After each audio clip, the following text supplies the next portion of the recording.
What's up, YouTube? Ryan Paney here. Hope you're doing reasonably well. It is time for a review of the new At the Gates record, To Drink from the Night Itself, out this past Friday, May 18th. Legendary metal band, goofy ass title.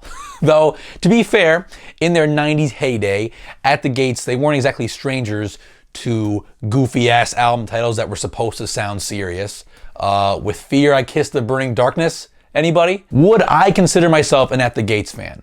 Well, the beloved, mostly Swedish art of melodic death metal was the first extreme metal subgenre that I fell in love with, and that helped open the fucking floodgates for me. You know, albums like The Jester Race by In Flames, anything Dark Tranquillity put out between The Gallery and Damage Done, and of course, At the Gates' Slaughter of the Soul. An album that, along with Carcass's Heartwork a couple years before it, to most metalheads pretty much represents the pinnacle of the mellow death style. A subgenre that somehow found a way to make catchy guitar playing and epic Iron Maiden-esque harmonies coexist rather comfortably with the emerging death metal movement. And of course, it's a subgenre that still flourishes today, and most of those bands, especially the American ones, are pretty much still copying Slaughter of the Soul. Unfortunately, to the complete and utter dismay of At the Gates' fans, they would break up a year after releasing Slaughter of the Soul. But you know what, and this is maybe a controversial opinion, I actually think that their absence adds to their legend. Kind of like Biggie and Pac getting shot. Because At the Gates, because they weren't around, never had a chance to go on to make a misstep like In Flames' Reroute to Remain, for instance. Just like Biggie and Pac never had a chance to make a Nostradamus or a Kingdom Come like their peers Jay-Z and Nas would disappointingly go on to do. So there is an element here of absence makes the heart grow fonder, I think. So when At the Gates finally reunited and put out At War with Reality in 2014, no one knew what the fuck to expect. I don't think anyone expected it to be as good as it was, actually much like Carcass's Surgical Steel a year before that, believe it or not. But you know, look, I realize that At War with Reality had its detractors, and it does have its fair share of filler towards the end of the track list, but I thought it was killer. They might have played it a bit safe, but to me, At the Gates gave us an honest-to-God comeback record. It was one of my favorite albums of that year. I still listen to it 4 years later on the regular. But now we're in an interesting spot with its follow-up, To Drink from the Night Itself, because unlike the last album, this album isn't masked in the whole, oh, At the Gates is back. Like, that whole aura is gone. This is just an album, and it better be good.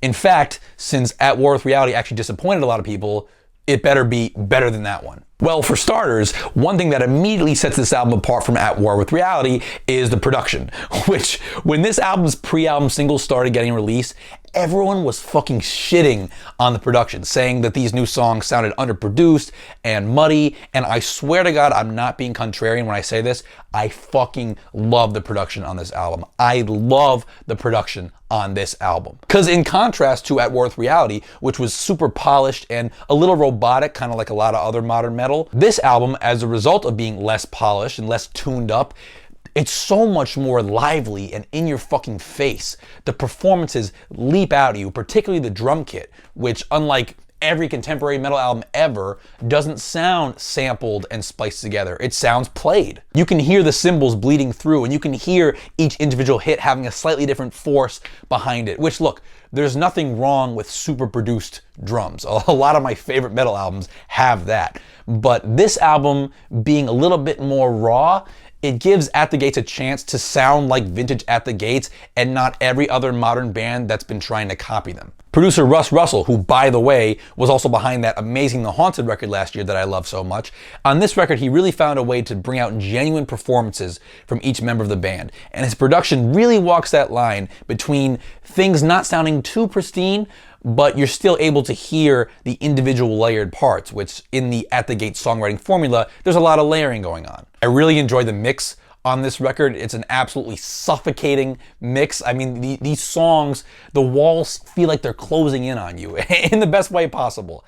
And you know, for bass heavy songs like Daggers of Black Haze, for instance, it's nice to have some genuine bottom end on this album too, which At War with Reality didn't have as much of that. So I love how this record sounds. So that puts me in the minority right away. So we're doing good. Now, onto the songs. The songs themselves. They're way better this time around. Musically, possibly my favorite element of At the Gates is the complex interplay between the two guitars. And musically, that element is at the forefront of every track on here. The way that the two guitar parts drift in and out of being one moment completely at odds with each other and the next moment in tight unison, it is so fucking well thought out. These songs are so well arranged guitar-wise. Just listen to the extremely dynamic two-guitar attack in the opening of the song The Chasm, where the guitar on the left is slowly climbing with these lumbering low-end power chords, and the guitar on the right has this epic tremolo melody. Or how about 15 seconds into one of my absolute favorite tracks on the album, In Death They Shall Burn, where we have this riff where they're in unison the entire time,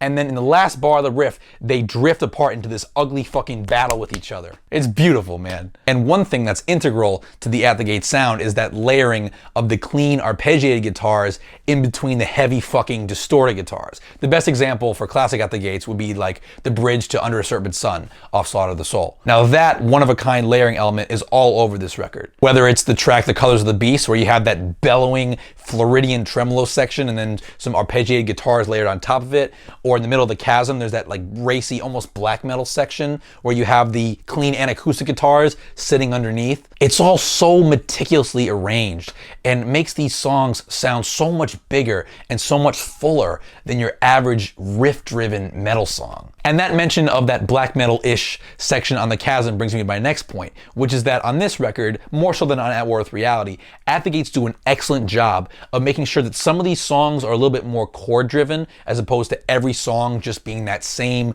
single-note pivot riff style that At the Gates, rightfully so, made famous. It is theirs, but having that diversity is key on this record. Like the closing song, The Mirror Black, which comes in with that blackened, super evil halftime saunter to it. Or Daggers of Black Haze, which has more of like a Bathory-esque march to it. Or Palace of Lepers, which other than that pivot riff in the chorus, is driven by these head-spinning dissonant chords. In general, I would say that there's much more attention paid to atmosphere on this record. And that atmosphere isn't necessarily achieved with a fuck ton of superficial add-ons or studio effects or anything like that. It's achieved with good old-fashioned songwriting and arranging.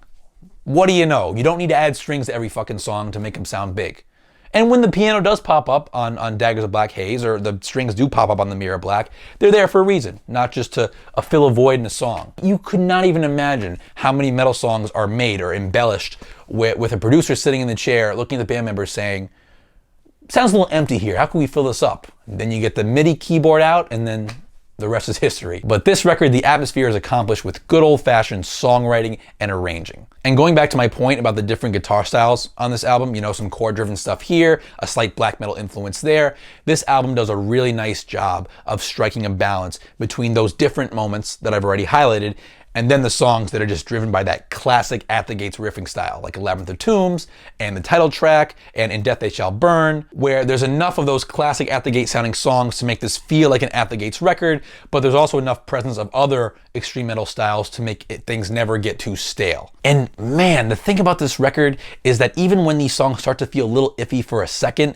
they all have hugely redeeming qualities. Like the song Seas of Starvation. That chug-a-chug verse riff in that song is fucking boring as hell. It's so dime a dozen. But then you get to the chorus, and that big emotionally charged chorus is one of the coolest things that happens on the whole album. So that keeps me coming back to that song as often as any other. I feel similarly about the song Palace of Lepers. That stupid fucking chorus riff. It sounds like At the Gates knocking off Trivium, knocking off At the Gates. It's awful. But then it has all that dissonant riffing that I mentioned earlier, and it has a truly epic, grandiose ending with those dueling tremolo guitars. So even when a song shows a sign of weakness for a second, they all recover. And my complaints all end up being small ones. Like, for instance, there's a real haphazard guitar solo in the song A Labyrinth of Tombs that I'm not too fond of. But it's just little shit like that. The only song on here that has no replay value for me is A Stair Bound in Stone, which was not only a very poor choice for a single, as I think it inaccurately advertised this album as being very mediocre and very average, but just having it so early in the track list, it drains this album's momentum early on with just its plainness. Just with having nothing memorable about it. But seriously, this album is fucking awesome. I don't even think it's worth drawing comparisons to their 90s output because it's just a great album now. Though conversely, when you listen to it, you do feel the band's legacy and just how this style of theirs has endured and how many countless bands they've influenced. Like the song The Chasm, is a perfect example of how At the Gates basically created Black Dahlia Murder. I'm sure that band would admit it too. So, you know, is this album better than At War with Reality?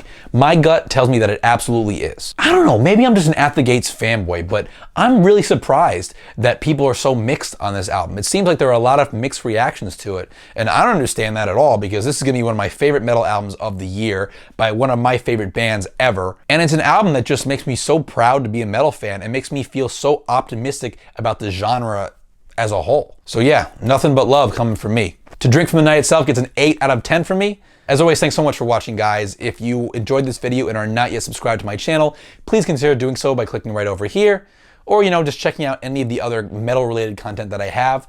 All of your support is greatly appreciated, and I will see you guys soon.